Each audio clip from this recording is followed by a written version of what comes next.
Greetings and welcome to a contemplative reader where together we will explore the mysterious, the mystical, the spiritual, and the otherworldly in various forms of literature. Today I would like to add a fifth word to that list, the transcendent.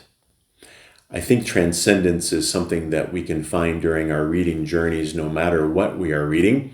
Again, on this channel so far, I have been reading genres such as science fiction and fantasy, but along with that, I continue to read works of theology and philosophy and other types of books. And so in the future, I would like to kind of combine all of my reading experiences under the umbrella of a search for the transcendent, a search for things and meanings that are beyond us, that are captured in what have been described as the transcendentals, the beautiful, the good, and the true. The beautiful, encompassing ascetical beauty of creation. I'm recording this in a gazebo in the midst of hundreds of acres of trees on a crisp fall day when the last leaves are falling to the ground.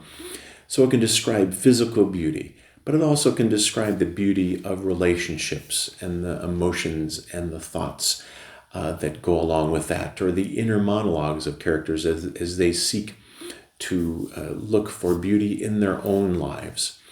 And then it goes on to the good, the virtuous, the heroic, those things, again, that look beyond our selfish interests and take us into a life of community with others and can truly be described as good.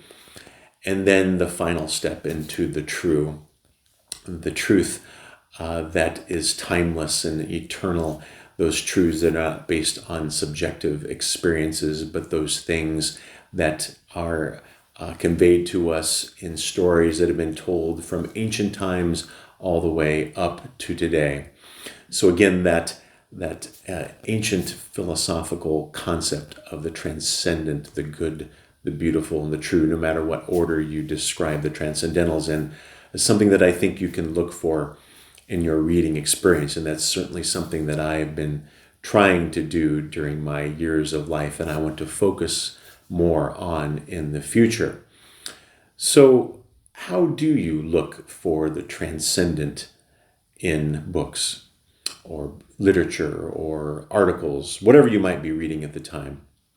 Well, one way is to concentrate on what you're reading, and that can be done by reading in a place like this where you're away from it all and there's silence and you might be able to focus on the words. But that doesn't happen very often. Certainly in my life, at least, I don't have very many times where I can get away to a place like this to read, as enjoyable as it is.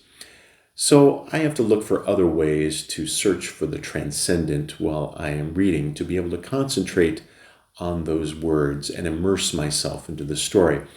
And that can be done by adopting what spiritual people for hundreds, perhaps even thousands of years have done in their reading practices. The practice that I'm most familiar with is that of the Christian monastic tradition, oftentimes associated with Benedictine monks and nuns, known as Lectio Divina, which is called divine reading, which talks about reading particularly sacred texts, but I think the essence of that can be adopted to any form of reading where you're looking for the transcendent, the good, the beautiful, and the true. And that is, of course, you have to read it first. You have to look at the words. You have to understand what they mean. But it's more than that. Beyond reading, you reflect on it. You look for a word or a passage that stands out to you, and you ruminate on it. What are those words saying to you in that particular moment of your life? And then you respond to it.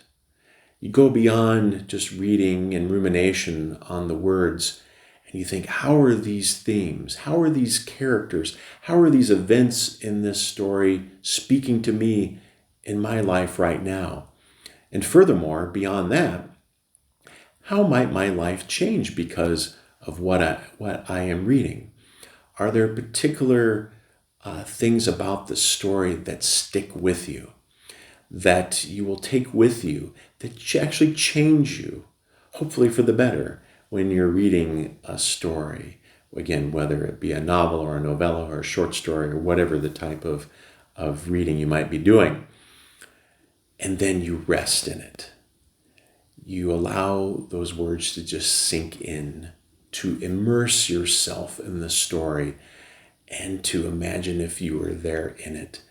And so then that is the final step of taking that story with you. So read it, reflect on it, respond to it, and rest in it. Through that way, I think you can get a sense of what is truly transcendent in a story. What is good in that story? What can you take beyond just the reading experience into your daily life and make your life a better one because of what you have read? What is beautiful about it? What images, what senses have been evoked within you when reading a story that you can let sink in, and then you can also take with you?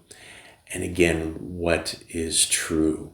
What are those timeless truths that you resonate with in the story and that you can also apply to your life? Again, not just a subjective reality, my truth and somebody else's truth and everybody's truth are equal, but those truths that transcend time and space, those truths that are expressed in stories which are thousands of years old and stories that were just written last week, those things that bind us together as human beings in this world trying to make it regardless of our circumstances.